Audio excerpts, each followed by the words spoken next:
Good Morning, morning. sir. Good morning, ma'am. Morning, Ananya. Sit down, please. So, Ananya, I find your DAF is very, very impressive. You're from IIT Kanpur and you studied in Sanskriti school. Yes, sir. And then I like your hobbies also swimming, water polo, chess, quiz. India does on and off, not too bad in swimming and in chess also. Why it has not picked up in water polo? So, ma'am, water polo is something that it's very tough to pick up. So even though I live very close to Talkatora and so many major sporting facilities, it was very hard to pick up water polo because it needs a lot of people who know swimming around you, and it needs the equipment. You need to have goals, uh, balls, all the lanes to set up, and the pool needs to be free at the moment. So you cannot have anybody else swimming in that area. So that is why it's very difficult. So even the number of pools are not that many, and then you need a lot of people and equipment to actually be able to play water polo. Okay. You studied in Kanpur, IIT Kanpur. Yes. Okay. So, IIT Kanpur was once a hub of textiles. You should be aware, 5 years you must have spent in IITK. Kanpur being a hub of textiles. Yeah. Yes, I'm aware that it's a hub of leather industry and also. No, it was a hub of textiles and it degenerated, and now the government is trying to revive the economy and the textile industry in a different way. Are you aware what measures have been taken in the recent times? Yes, ma'am. Recently in the budget, there was a push towards textile as well, as the fiber to the 6F also Five. approach. Yes, 5F. Yes, farm to factory to. I can't recall all of them, but in the end, it was passion, I believe. And apart from that, there's a national textile mission, and Mitra mills also. Mitra, Mega Mitra. So not, yeah. Okay, they have changed the profile of earlier it used to be cloth, now they are into garments. Okay, and they are building up a textile park, doesn't matter. Since you are from MP, why is there so much of out migration from MP to Maharashtra and Gujarat? I'm not actually from MP. My father was recently posted there. Okay, right. So, So I'll skip that. You belong to Delhi. yes, I've lived in Delhi only. Okay. How is growth in India consumption led or investment led? Ma'am, I believe both definitely play a role in that. The government has definitely tried a lot to push on the capex end, and the consumption has not yet picked up to that extent. That is why recently the government also cut taxes in a bit to increase consumption in the economy and maybe make the producers produce more and eventually lead to growth in the GDP and in the economy overall. So that was consumption led. In investment led, what measures has the government taken? The government has been trying to promote private capex a lot, but so I believe the suppliers have not yet anticipated a increase in consumption. So even they're not willing to produce much. As much. Do you think we'll be able to sustain the goal of 7% plus in GDP, keeping in view the global slowdown and the geopolitical tensions which are going on? It's a tough task, but I think it's definitely possible because I believe that domestic consumption is still picking up. I think discretionary income is improving among Indians, and people are willing to spend more. And if income levels and jobs keep on going up, and we're able to drive the economy in the consumption-led manner, then I believe we can sustain that 7%. I think the number of bilaterals we are having, the agreements will also work towards it. Yeah, that is definitely a contributing factor. Okay. Explain, okay, how is India balancing development with climate commitments? Now I come to your earth sciences. So climate commitments is definitely an area which the government is focusing a lot on.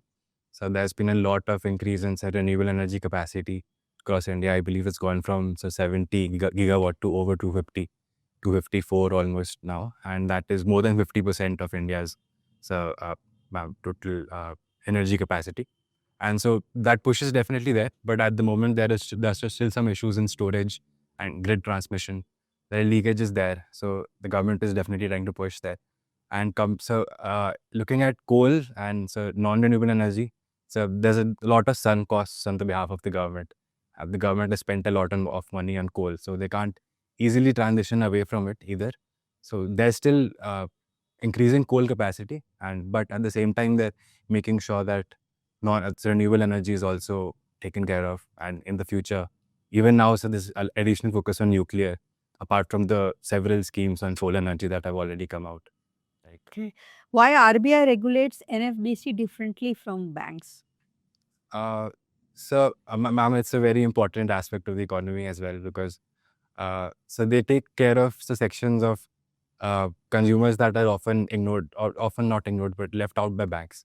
And so it increases financial inclusion. But at the same time, so their sources of lending, like credit, are very different. They're not able to access the repo rate facilities from RBI. So their costs of credit are much higher. And so they often take riskier approaches to lending out to consumers. And so it is slightly more a riskier business for them. So the RBI has to be careful that, at least for larger NBFCs that have a lot of consumers and a lot of depositors, that there is more regulation. So there are different tiers of NBFCs, and a bit depending on the business that they have. Thank you. But do you feel that the regulations are not different for the smaller NBFCs and the bigger NBFCs? Yes, sir, they are different, sir. So dependent. They are already they are different actually. They treat differently actually. Basically, the RBI concentrates on the deposit accepting companies actually. Now, NBFCs, where do they maintain their accounts? So, so where do NBFCs maintain their account? So as far as I'm aware, sir, they're not able to access the payment and settlement systems, and so they can't ask for credit from RBI. So Means they don't maintain any account with the Reserve Bank of India. yes, sir. So that would be my guess, sir. So Okay, guess is correct. They are not maintaining because RBI is not allowing them to maintain the account with the Reserve Bank of India for any purposes and all that. So where they are maintaining? so I'm not sure of that, sir, but maybe, sir, major banks, sir. Yes, sir. Banks, na? They have to maintain with the banks only. Non-banking financial, you said, na? Under which act we are monitoring that part? So I believe it's the Companies Act of 2013. I think so. It's NBFCs. No, that is registration part. Registration will be done under the Companies Act and all that. Otherwise, the RBI Act is there actually. RBI Act is there. All right. What are the salient features of our budget actually? Can you tell? Some of the salient features. So the budget, sir, so it takes into account, sir, different, sir, all the revenue receipts and, sir, the capital receipts along with the expenditures that there are. And that is a normal part. Yes, every budget that will be having like that, revenue receipts and expenditure and all that. What are the salient features?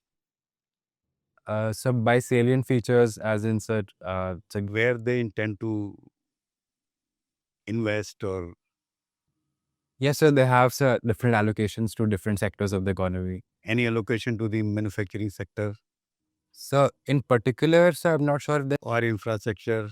Yes, a capex, there is a certain allocation. That's I believe it was around 12 lakh crore this time, and so there are different allocations made to different sectors.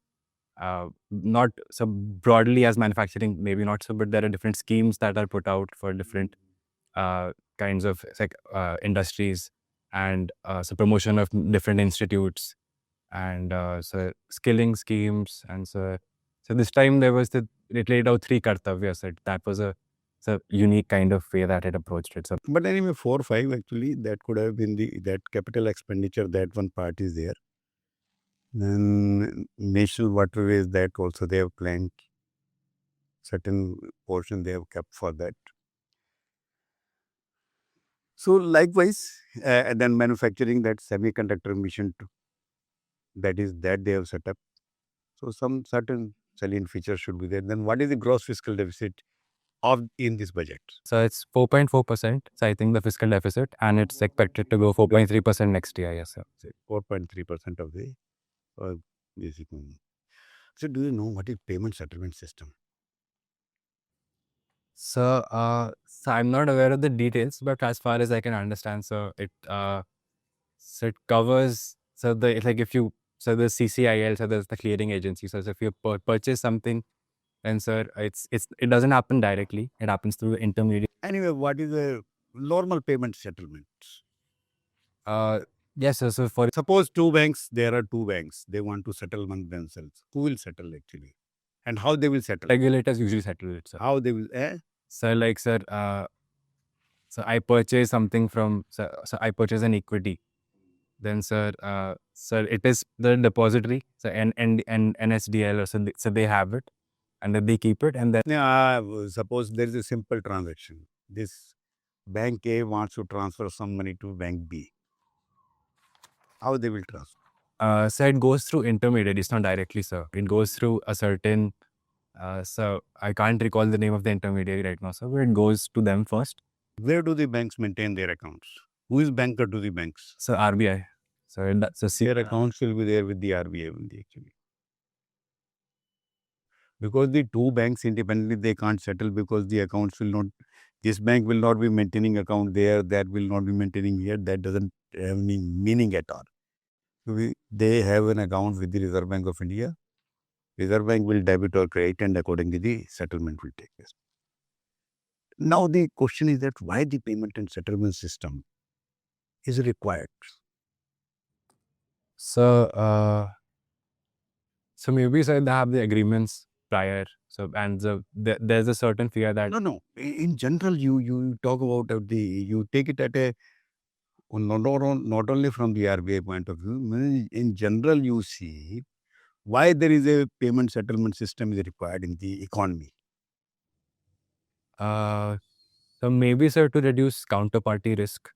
So you think that, so if there's a trusted intermediary, No. that See, this is to run the business. Na? See, if I purchase something from you, I have to make some payment to you. yes sir. Earlier, it used to be the barter system. Then it was a cash system. So some payment system is required because the economy can run. Because if I have the confidence that I will receive the payment, then I will be doing more business. Isn't it? For the economy, it's very important. For individual also, it is very important. How it is important to the individual? So, so for to have trust in the economy. You just, Yes sir. trust is one part, but the other thing is that in case if somebody wants to sell something to somebody else, he wants money, na?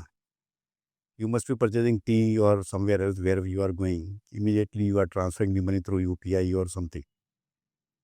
He is happy.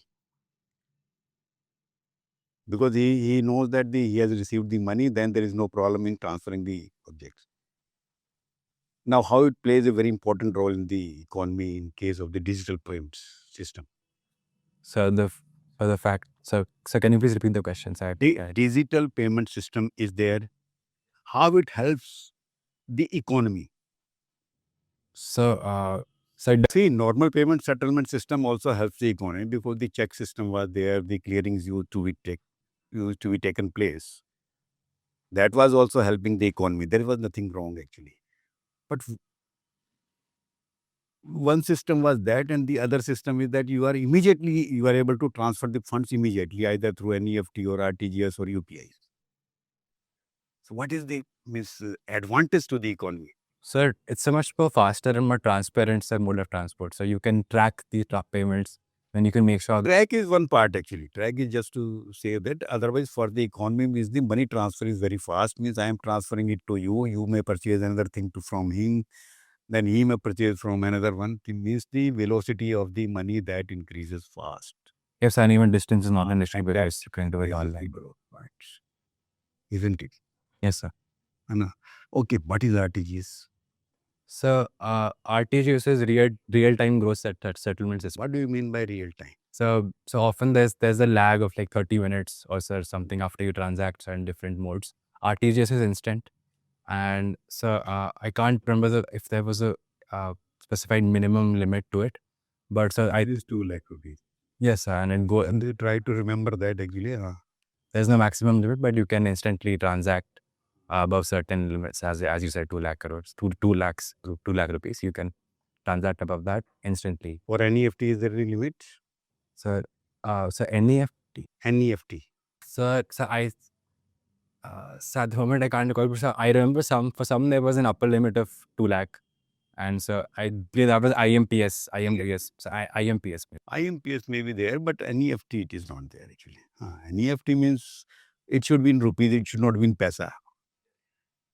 You should not try to transfer 25 paisa and all that should not be the case. So any difference between NEFT RTGS? So I think that in NEFT there was a half an hour gap between transactions. After doing the transactions, maybe so there's a lag after which it is settled, and RTGS is instant in that regard.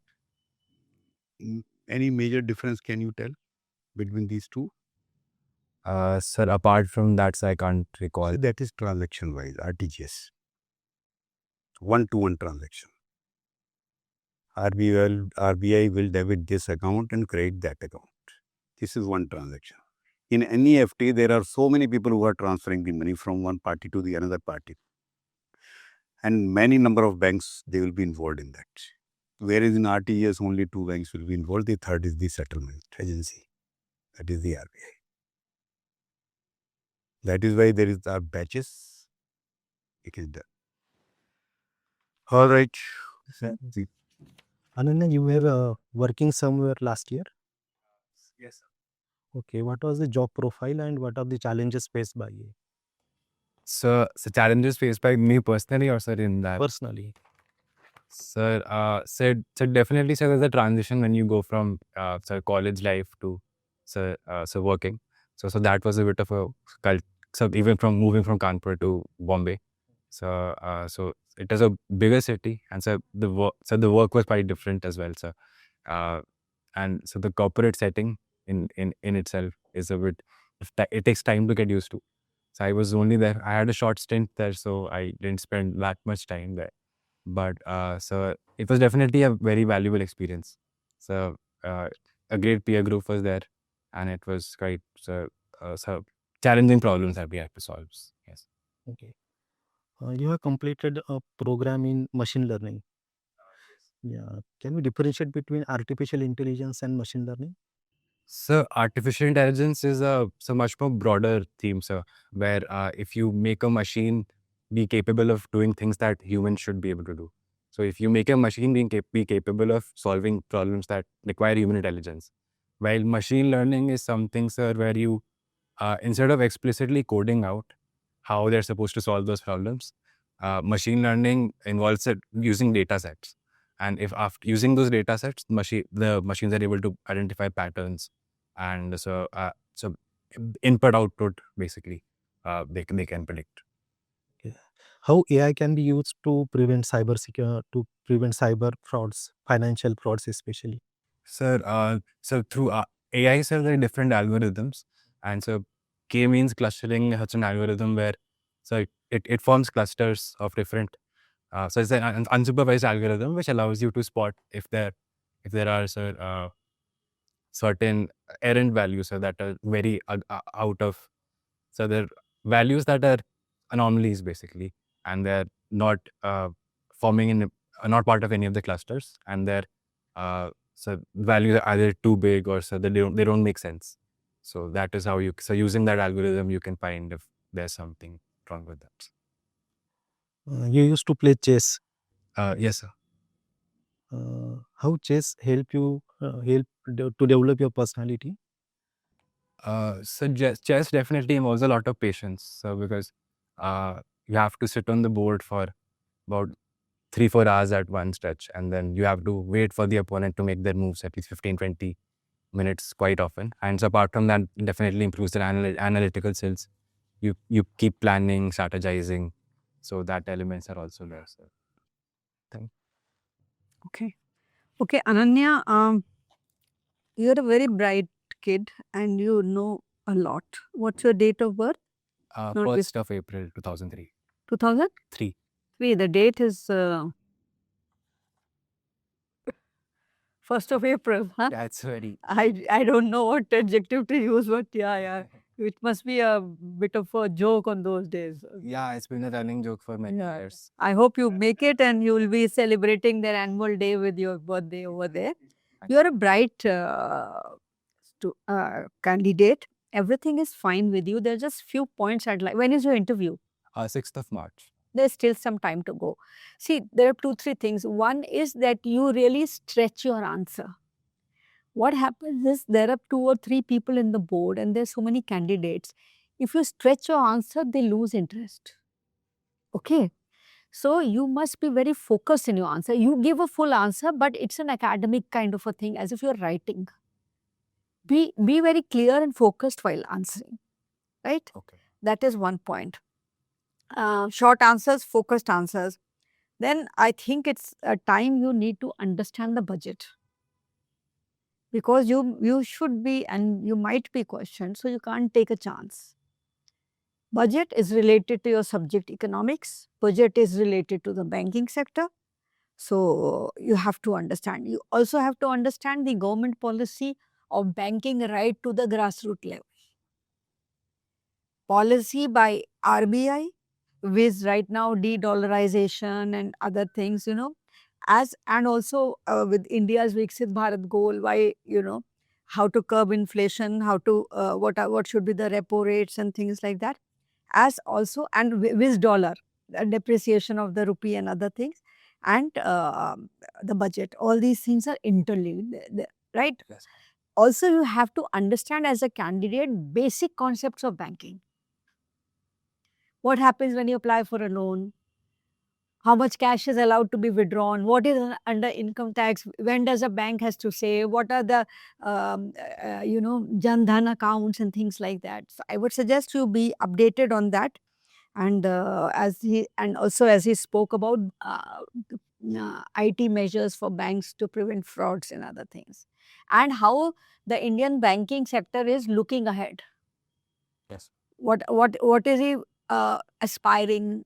What is cryptocurrency? What is blockchain? What is what? All that, huh? E-rupee, digital currency and things like that. But be focused in your answer, to the point, and brush up on these matters, right? Yes. Anybody else? I also agree with Madam actually, because you try to answer every question actually, whether you know too much or not actually. And in that course of action, you try to, you generally stretch that part. So if you are focused, then it will be very good actually. Rather, I will say that you need to increase your knowledge base. Knowledge base थोड़ा बढ़ाओ, क्योंकि ये जो payment settlement system है, because the RBI is also putting a lot of force on this, and the government is also putting a lot of force on this. Then there are challenges of this you have to find out what are the challenges. अभी हम कुछ नहीं पूछ रहे हैं, अभी just बता रहे हैं, अभी इतना ही पूछा था मैंने, ज़्यादा नहीं था. Otherwise, this is digital payments वगैरह और payment settlement system, because without payment settlement system, nothing can move. Businessman को पैसा नहीं मिलेगा, वो काम नहीं करेगा, प्रोडक्ट नहीं देगा, चाहे वो कोई भी हो, छोटे से छोटा हो, बड़े से बड़ा. जितना फास्टर होगा, उतनी velocity of money will be faster and economy will run like that. Yes sir. ठीक है ना. तो वो एक चीज़ है. तो थोड़ा ग्रास्प ज़्यादा करो, नॉलेज को, बेस को बढ़ाओ.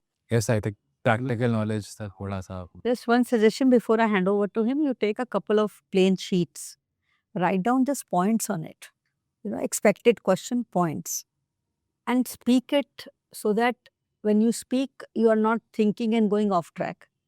You write down the points and practice the questions.